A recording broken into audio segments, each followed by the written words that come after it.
بسم اللہ الرحمن الرحیم۔ دور نبوی صلی اللہ تعالی علیہ وسلم سے 14ویں صدی ہجری کے نصف تک مسلمان خواتین کی حالت یہ تھی کہ چہرے پر نقاب اوڑھ کر پردہ کیا کرتی تھی۔ 14ویں صدی ہجری کے نصف آخر میں اسلامی خلافت کے خاتمے کے ساتھ ہی مغربی استعمار دبے پاؤں مسلم ممالک میں داخل ہو گیا۔ مغربی کلچر اور تہذیب چاروں طرف پھیلنے لگا۔ مسلمانوں کی شناخت بدلنے کے لیے مغربی استعمار نے پہلا قدم یہ اٹھایا کہ مسلم معاشرے سے اسلامی اقدار کو نکال باہر کر دیا جائے۔ سب سے پہلے مصر کی مسلم خواتین نے چہرے کا پردہ اتارا۔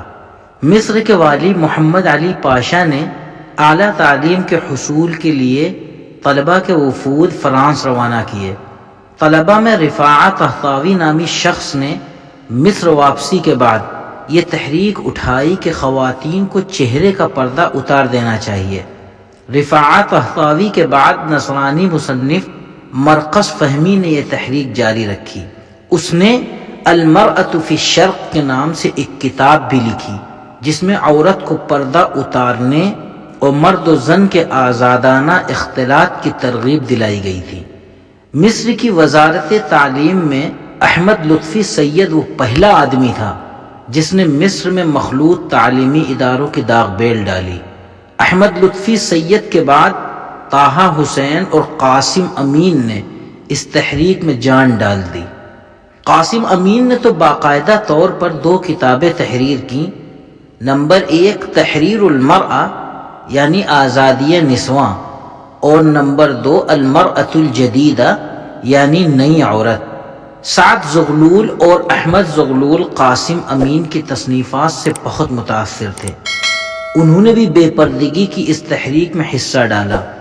قاہرہ میں ہدیٰ شعراوی کی قیادت میں خواتین کی تحریک نے جنم لیا جس کا مقصد یہ تھا کہ خواتین سے چہرے کا پردہ اتروا دیا جائے۔ تحریک نسواں کا پہلا اجتماع سن 1920 عیسوی میں مصر کے مرقسی کلیسا میں منعقد ہوا۔ ہدیٰ شعراوی مصر کی پہلی مسلمان عورت تھی جس نے حجاب اتروانے کی جرأت کی۔ ہوا یوں کہ سعد زغلول برطانیہ سے لوٹا تو اس کے استقبال کے لیے 2 بڑے خیمے سجائے گئے۔ ایک خیمے میں مرد تھے اور دوسرے میں عورتیں تھیں۔ سعد زغلول جہاز سے اتر کر سیدھا خواتین کے خیمے کی طرف آیا جو باپردہ خواتین سے پر تھا۔ وہ خیمے میں پہنچا تو ہدیٰ شعراوی نے اس کا والہانہ استقبال کیا۔ ہدیٰ نے حجاب اوڑھ رکھا تھا۔ سعد زغلول نے ہاتھ بڑھا کر ہدیٰ شعراوی کا حجاب اس کے چہرے سے اتار دیا۔ تالیوں کی آواز سے پورا خیمہ گونج اٹھا۔ اس کے ساتھ ہی دیگر تمام خواتین نے بھی چہرے سے نقاب اتار پھینکے۔ اس ڈرامے کی منصوبہ بندی پہلے سے ہی کی گئی تھی۔ ایک اور موقع پر قاہرہ میں تحریک نسواں کی خواتین نے جلوس نکالا۔ سعد زغلول کی اہلیہ صفیہ فہمی بھی جلوس میں شریک تھی۔ اس نے سرعام اپنا حجاب اتار کر قدموں تلے رون ڈالا۔ مظاہرے میں شریک دیگر خواتین نے بھی صفیہ فہمی کی پیروی کی۔ اس کے بعد حجاب کے ان تمام کپڑوں کو جو سڑک پر پڑے تھے ان کو نظر آتش کر دیا گیا۔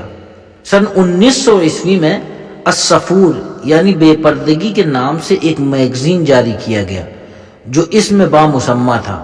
یہ میگزین اس سلسلے میں رائے عامہ ہموار کرنے کا ذریعہ تھا کہ عورت مرد کی شراکت دار ہے۔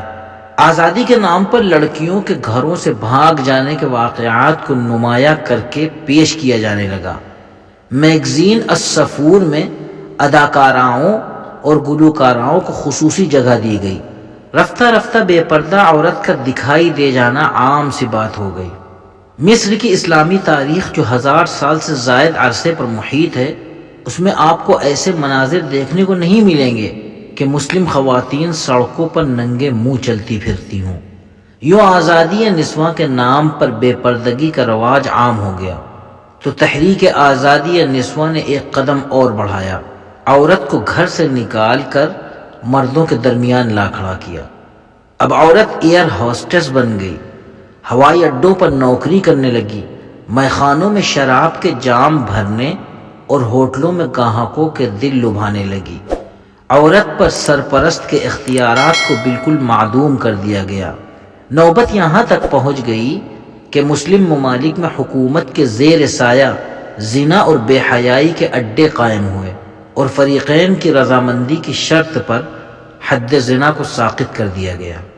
ترکی، تیونس، ایران، افغانستان، البانیہ، صومالیہ، الجزائر اور اس دور کی دیگر اسلامی جمہوریتوں میں باقاعدہ قانون سازی کے ذریعے حجاب پر پابندی عائد کی گئی اور پردہ کرنے والی عورت کو سزا دینے کا اعلان کیا گیا۔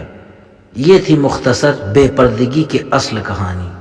جو مغربی تہذیب اور ان کے کلچر سے متاثر ہیں ان سے یہ درخواست ہے کہ اس کتاب کا مطالعہ ضرور کریں جس کا نام ہے یونیورسٹی کینٹین میں۔ بہت سارے غلط اشکالات اور سوالات کے جوابات ان کو اس کتاب کے اندر مل جائیں گے۔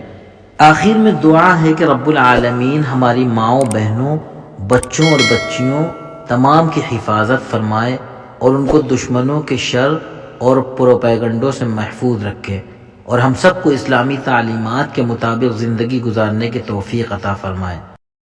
اس طرح کی مزید اسلامی معلوماتی ویڈیوز کے لیے آپ ہمارے چینل اسلامیات قطر کو سبسکرائب کر لیں اور بیل آئیکن کو دبا دیں تاکہ ویڈیو اپلوڈ ہوتے ہی آپ کو نوٹیفیکیشن مل جائے۔ جزاکم اللہ خیرا۔